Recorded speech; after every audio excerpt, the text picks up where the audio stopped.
اس سے پہلے سورہ آل عمران کی کئی آیتوں کا خلاصہ پیش کیا گیا۔ ابھی اپنے سامنے جو آیت کریمہ ہے، اس آیت کریمہ میں اللہ تبارک و تعالیٰ نے کفار اور خاص طور سے یہودیوں سے فرمایا کہ اگر مقابلہ تمہارا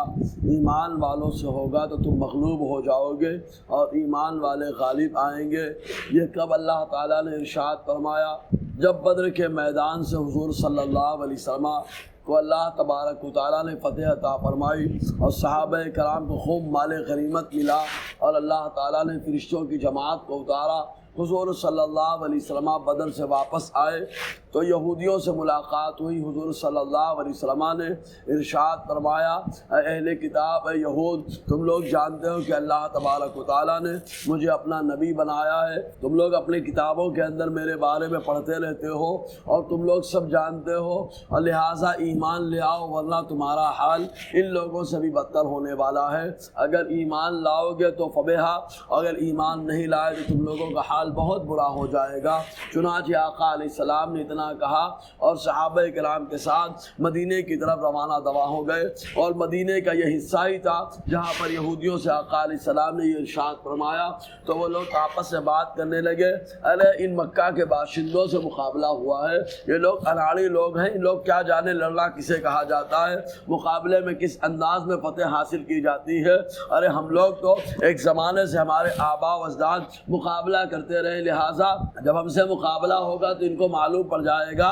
کہ جو جنگجو ہوتا ہے، بہادر ہوتا ہے، اس کا معاملہ کیسا ہوتا ہے۔ ہم لوگ تو اللہ تعالیٰ کے اتنے پیارے ہیں، ہمارے لیے اللہ تعالیٰ نے بہت ساری چیزوں کو اتارا، لہٰذا جب ہم سے مقابلہ ہوگا تب ہم دیکھ لیں گے۔ اللہ تبارک و تعالیٰ نے اس وقت مسلمانوں کی حوصلہ افزائی کے لیے اور ان یہود کو جو ہے پھٹکار لگانے کے لیے آیت کریمہ نازل فرمائی اور ارشاد فرمایا، محبوب صلی اللہ علیہ وسلم آپ ان لوگوں سے کہہ دو اگر مقابلہ تم لوگوں کا ہم لوگوں سے ہو جائے گا تو اے یہودیوں تم لوگ مغلوب ہو جاؤ گے اور ایمان والوں کو اللہ تعالیٰ غلبہ عطا فرمائے گا۔ اس وقت یہ آیت کریمہ نازل ہوئی۔ اور دوسرا قول یہ ہے کہ حضور صلی اللہ علیہ وسلم جب بدر میں اللہ تعالیٰ نے آپ کو فتح سے ہمکنار فرمایا تو آقا علیہ السلام نے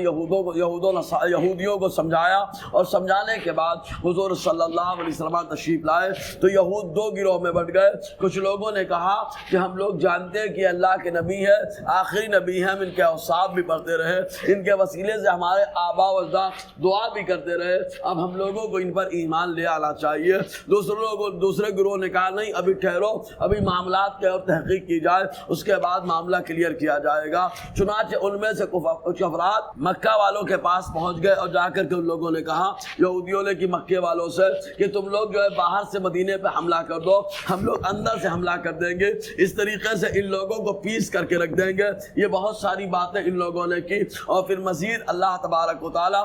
کا کرم دیکھیے کہ مسلمان غالب ہو رہے تھے، لیکن یہود و نصارہ کی آزمائش کے لیے احد کے میدان میں مسلمان جب پہنچے تو پہنچنے کے بعد مقابلہ ہوا، مسلمانوں کو پہلے فتح ملی، اس کے بعد وہ فتح شکست میں تبدیل ہو گئی۔ تو یہودی آپس میں جو ہے یہ مشورہ کرنے لگے اور کہنے لگے، دیکھو ابھی تک بڑی بات کر رہے تھے، بدر میں ان کو جو ہے فتح ملی لیکن احد میں شکست ہو گئی، ہم کو نہیں لگتا کہ ان کا معاملہ صحیح ہے، لہٰذا اس طریقے کی شرارتیں وہ لوگ کرتے ہوئے حضور کی ذات پہ حملہ کرنے لگے۔ تب اللہ تبارک و تعالیٰ نے آیت کریمہ نازل فرمائی اور ارشاد فرمایا، محبوب آپ ان لوگوں سے کہہ دو کہ چاہے مکے والوں کو بلاؤ چاہے جن کو بلاؤ، لیکن جب بھی مقابلہ ہوگا تو تم لوگ مغلوب کر دیے جاؤ گے۔ چنانچہ یہی ہوا، معاملہ ہوا کہ جب شام کے علاقے میں اللہ کے رسول صلی اللہ علیہ وسلم نے رومیوں اور عیسائیوں یہودیوں کے مقابلے میں لشکر کو بھیجا، اللہ تعالیٰ نے مسلمانوں کو فتح سے ہمکنار فرمایا۔ بہرکیف اللہ تعالیٰ ارشاد فرماتا ہے، قل للذین کفروا ستغلبون،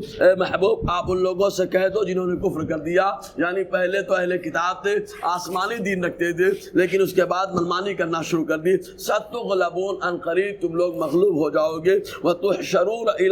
جہنم اور اٹھا کر کے تم لوگوں کو جہنم میں جمع کر دیا جائے گا، وبئس المہاد اور جہنم بہت برا بچھونا اور بہت برا ٹھکانہ ہے۔ انشاءاللہ اور آگے گفتگو رہے گی۔ اللہ تعالی ہم سب کو فیضان قرآن برکات قرآن سے مالا مال فرمائے۔